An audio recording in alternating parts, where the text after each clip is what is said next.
Hello everyone and welcome to another video. Now I'm sure a lot of you, especially here in the UK, have seen those ultra fast gaming PC adverts online, and well, a couple of weeks ago I decided I wanted in on this profitable game.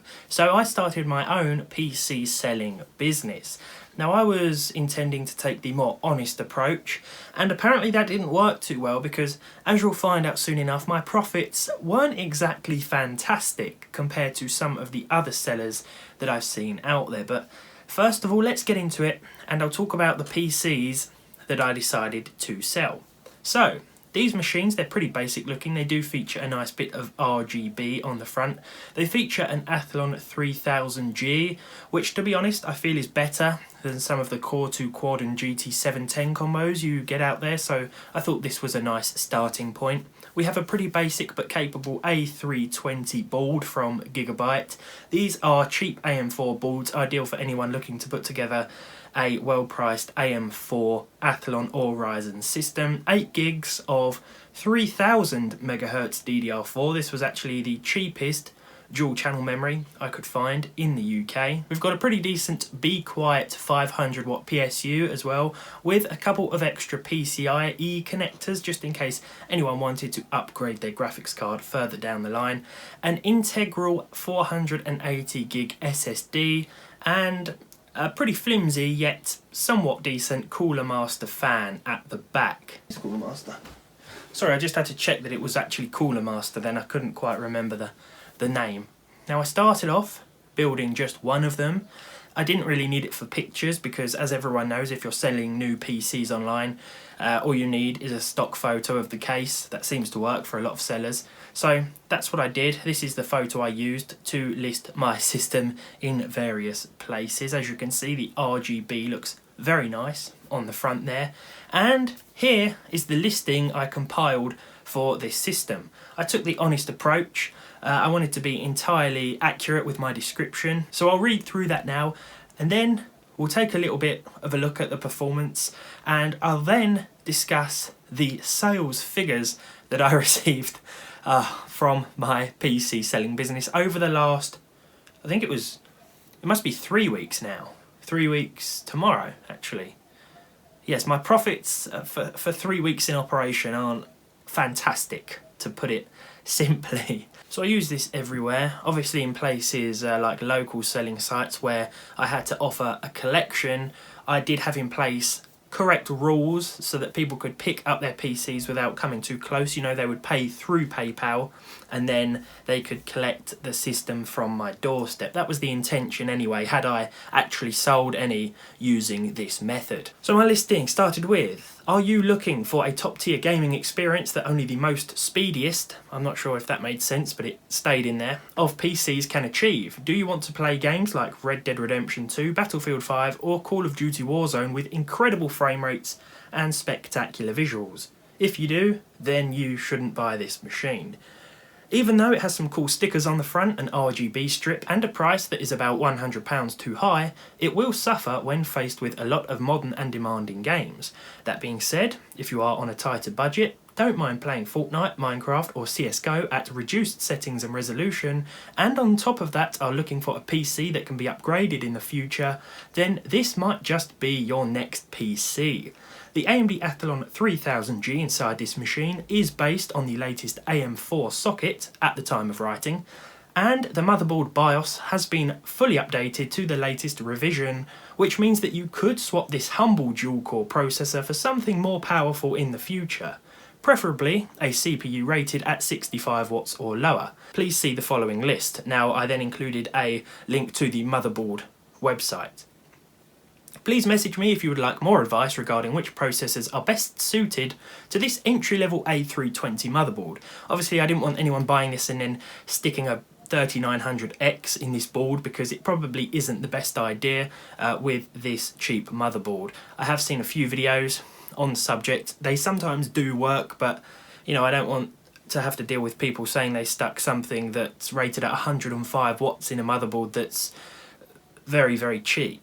The included Be Quiet System Power 9 500 watt power supply also means that you could add a discrete graphics card if you want to, and thanks to the two PCI Express connectors, you won't be limited to just a small number of options. For example, you could add an Nvidia RTX 2060 to this PC, even if the currently installed Athlon 3000G means you shouldn't. Here is a taste of what you can expect performance-wise from the Athlon 3000G and the onboard Vega 3 graphics. Please also find the detailed specifications at the bottom of this listing. So, before we get into the benchmarks, I did then list the full specifications at the bottom of the listing, just to give people an exact idea of what they were buying. Now, in terms of the pricing, I didn't go overboard here. I actually sold this for £299, and considering it cost me about £250 to build, well, after certain sites' fees, it actually left me with close to nothing. So, yeah, it wasn't the best idea on my end, but this was more about seeing if we could sell anything as opposed to making the most money. But yes, I'm not exactly a top-tier businessman, I'll say that right away. What a disaster. So, let's take a look at what the 3000G can do along with the rest of this configuration, and then we'll talk about my immense sales figures at the end. So, in terms of the games, I've said it before, the Athlon 3000G is a very nice little chip. For the money that you can find it, it really does exhibit some decent frame rates, especially in those lightweight games. You know, CSGO, Fortnite, Minecraft and Overwatch were the games that we tested today. And all of them, although they did have their problems in terms of occasional frame drops, they all ran with at least 60 frames per second on average, at 720p low. Now, I'm sure you could tweak the graphical settings a little bit, but I just went straight in at low just to give this chip the best shot at gaming. And I have to say that, as usual, I was quite impressed with it. Now, when it came to actually describing performance for the listing, I made a little summary of each game, put it at the bottom of the listing just so that any potential buyers could see exactly what to expect should they want to play games using this machine and without adding a discrete graphics card. So yeah, I didn't really experiment with other settings. I just went in with not necessarily the worst option, but the lowest possible option. You know, I just thought it made the most sense to be honest about what potential customers could expect from a machine like this.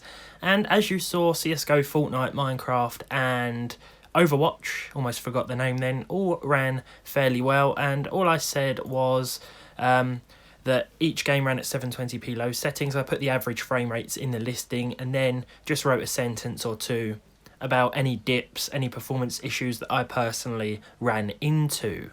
So as you can see, the Athlon 3000G is still a pretty capable chip. The integrated Vega 3 graphics are pretty nice still. I think it's a great entry-level option for about £45 here in the UK, or the equivalent in your respective currency. You really cannot go wrong.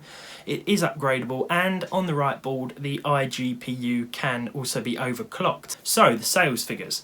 Now, I started off building one of these machines, using a stock photo of the case, and then if any others sold, I intended to build them after that person had purchased one. For example, if someone had clicked buy, I would then order the parts, build the system, and then ship it out the next day. Now, my reasoning behind this was the fact that I wasn't spending £1,000 on PCs only to sell none. I didn't want to take that much of a risk for this video, which won't make half of that. So I have the sales figures somewhere here. Impressive.